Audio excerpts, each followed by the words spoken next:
High বন্ধুরা, আমার অমৃত সন্ধানে আমি আবার চলে এসেছি একটা নতুন রিডিং নিয়ে।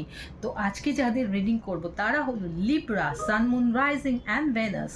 তো লিব্রা বন্ধুরা, এটা সিঙ্গেলদের জন্য। তোমরা যারা সিঙ্গেল রয়েছো, চলো দেখে নিই তোমাদের লাভ লাইফে কি কি ব্লকেজ আছে, কেন তোমাদের লাভ লাইফ অক্টোবর মাসে হ্যাম্পার করবে এবং সাকসেসফুল হচ্ছে না।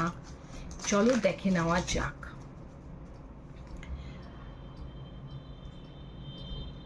Libra, Sun, Moon, Rising and Venus, love life blockage.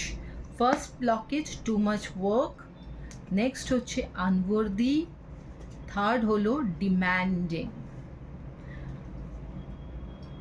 তো লিব্রা বন্ধুরা, আমি দেখতে পাচ্ছি যে তোমার অক্টোবর মাসে তুমি তোমার অনেক কাজের চাপ, কিন্তু তার মধ্যেও কিন্তু তুমি সময় করে তোমার প্রেমিক বা প্রেমিকাকে সময় দিতে পারো। কিন্তু আমি দেখতে পাচ্ছি যে তুমি এই কাজের অজুহাত দিয়ে তোমার প্রেমিক বা প্রেমিকা থেকে কিন্তু দূরে থাকছো।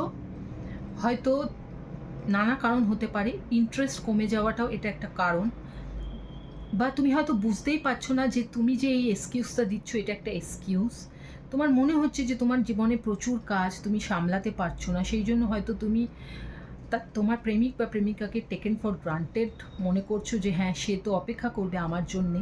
কিন্তু হয়তো এই জন্যই তোমাদের রিলেশনশিপে কিন্তু বাধা আসছে, গ্রো করছে না রিলেশনশিপটা। তার জন্য কি করতে হবে, তোমাকে অবশ্যই তোমার প্রেমিক বা প্রেমিকাকে সময় দিতে হবে। নেক্সট দেখতে পাচ্ছি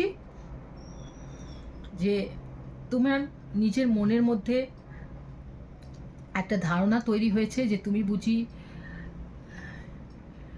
যোগ্য নও প্রেমিক বা প্রেমিকা হওয়ার, এবং এই যে ধারণাটা, এটা কিন্তু তোমার লাভ লাইফটাকে অনেক বেশি নিচে নামিয়ে দিচ্ছে।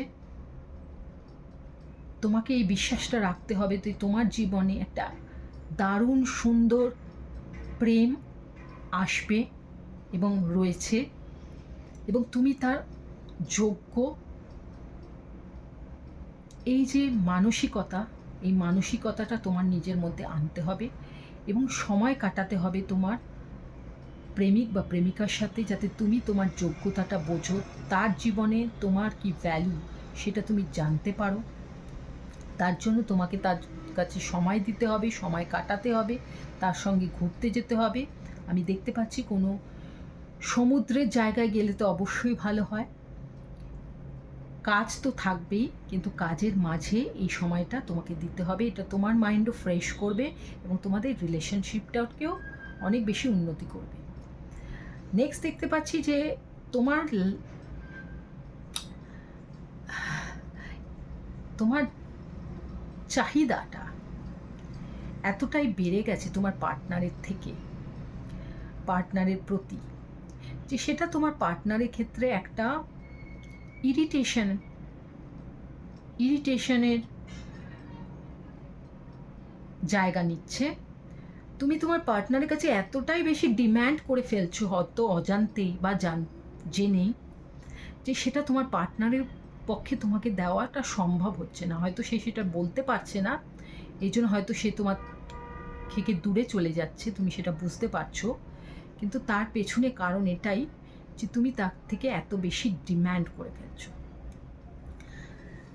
তো লিব্রা বন্ধুরা, এটা একটা ছোট্ট রিডিং ছিল, আমি খুব শর্টলি তোমাদের বোঝানোর চেষ্টা করেছি। এরকম আরও ছোট্ট ছোট্ট রিডিং দেখার জন্য আমার চ্যানেলটাকে সাবস্ক্রাইব করে রাখো, বেল বাটনটা অন করে রাখো, এবং এটা যদি ম্যাচ করে লাইক কমেন্ট করো, আমি ভীষণ খুশি হব। তো এরম আরও ছোট্ট ছোট্ট রিডিং নিয়ে আবার আসতে চলেছি খুব শীঘ্রই। ততক্ষণ সুস্থ থাকো, ভালো থাকো এবং আনন্দে থাকো। Tata, bye bye.